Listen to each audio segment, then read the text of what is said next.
ببین آمپر مامپرا رو بیخیال، اونا رو من دارم. تو فقط 6 دنگ هوا روبرو نزنی در دیواری جا ناکارمون کنی. آماده که شدی نفس عمیق روشن که آتیش کن بری.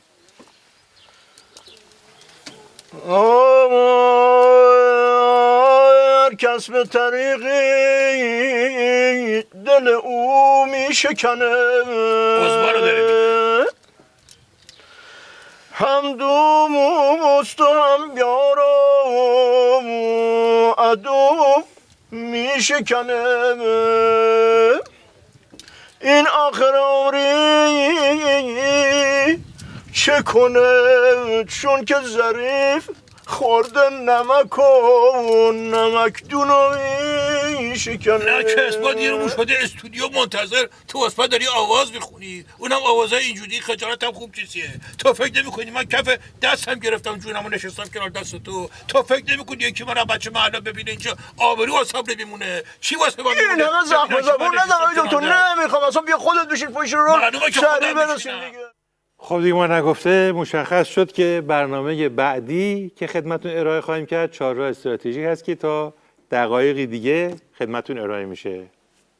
سب کن بینم اعلام کرد گفت سب کن شما یه چیزی پخش کنید، ما هنوز نرسیدیم که هنوز روشن نکرده. یه چیزی پخش کن خودم بشینم پشت راه برسونم. برو کنار پیاده شو خودم سوار میشم.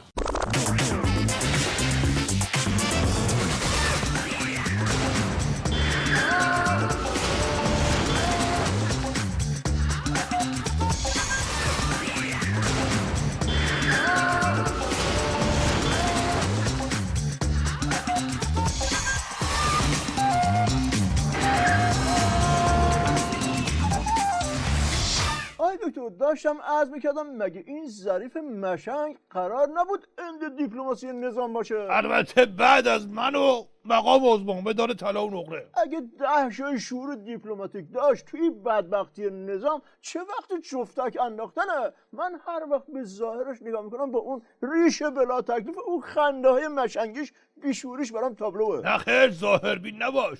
بعضیا ممکنه ظاهرا بیشعور به نظر بیان، اما وقتی باهاشون بگردی و بیشتر بشناسیشون میبینی که باطنا هم بیشعورن.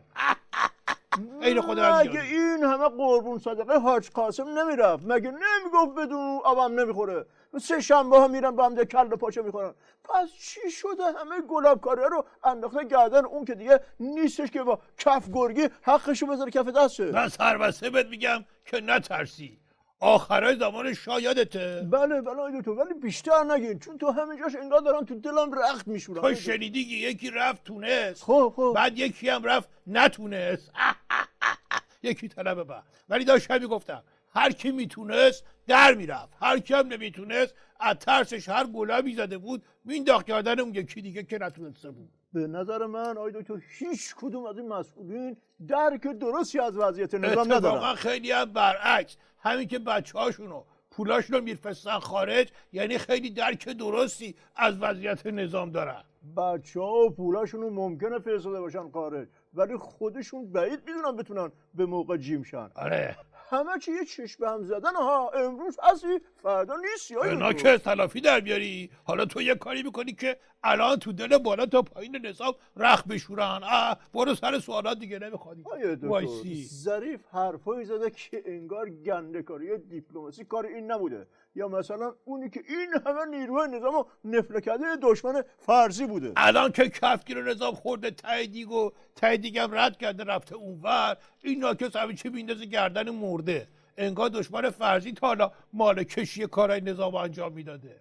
مرحوم اموی همیشه میفرمودن بزن بهادر، عرض کردم بله، میفرمودن بقال سر خیابون مشنگر صدا زد مانیتور رو نشونش داد که یکی چند تا چیپس و یه پاکت سیگار بلند کرد.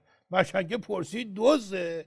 بقاله گفت نه توی بیشو. مشنگم که میخواست کم نیاره گفت خیلی خوبه، تا حالا خودم رو از این زاویه ندیده بودم. روشن شد یا یه زاویه دیگه بهت برسونم. دکتر بحث ظریف تمومی نداره. آخه یه 7 ساعت تمام خیلی عذر میخوام زر زده نظام و مقام عزبان رو مالونده که خودشو در ببره. فعلا اینو به خاطر بیشوریش ولش میکنم میرم برای یه بدبختی بزرگتر و این که معمولا بیشوری از بالا به پایین سرایت. آره. اما این بار برعکس شده. از ظریف زبونم لال به مقام عظما. زبون تو گاز میگی بعد حرف بزن دیگه ناکس.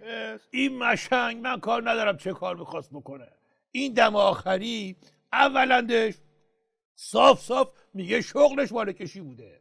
دومندش همه جا جار زده که آمپر جنگ و دعوا تو نظام رفته رو قرمز. اونم کی آیا تو وقتی که مقام عظما دست خودشو بدجور رو کرده این وسط. اتفاقا سالم همی بود، چرا مقام عظما اینطوری دست خودش رو کرده آیا تو؟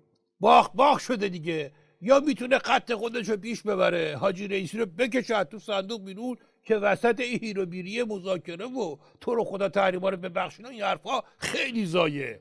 یا نمیتونه از صندوق بکشه بیرون که دیگه وا ویلا. یعنی هر بسیجی مشنگی هم میفهمه که پشمی به عمامه عظما نمونده. اینجوری اوضاع. این مسئله عظما رو حل نمیکنه، اینو میخوایم بگی؟ نه که نمیکنه قربونت. یا احمدی نژاد میگه آب و بریز همونجا. آره. اینم عین همون داستانه. دهنت که از شیر سوخته باشه که نباس به دوغ فوت بکنی که. مرحوم ابوی همیشه میفرمودن بزن بهادر عرض میکردم بله میفرمودن که مرحوم ابوی خودشون اومده بود به خوابشون که چرا واسه شادی من خرما خیرات میکنی؟ شادی میخوام چیکار؟ واسه آمرزش گناهام خیرات کنی. من دارم تو آتیش میسوزم هی یکی پامو قلقلک میده که شاد بشم. روشن شد یا یه قلقلکی برات بیا. روشن های دکتر به عنوان جمع‌بندی و خلاصه بحث نتیجه این دو تحولی که صحبت کردیم چی آها آمپر جنگ و دعوا بالا هر کیم یکی بالاتره رو لو میده. مرحوم ابوی همیشه میفرمودن بزن بهادر عرض میکردم بله میفرمودن گشت ارشاد طرفو به خاطر تیپش گرفته بود زنگ زدن ننش بیاد وقتی اومد اونم گرفتن. آقای دکتر من از حقیقت گویی زق و زننده شما اصلا ناراحت نیستم. ناراحتی من از اینه که شما مقام عظما رو با مادر طرف مقایسه کردید. چرا به پدرش زنگ نزدن؟ اگه عظما بفهمه که با یه زن مقایسه شده دق میکنه. وسط دعوا همه چیز کردی. چه کاری بود؟ بدبختان از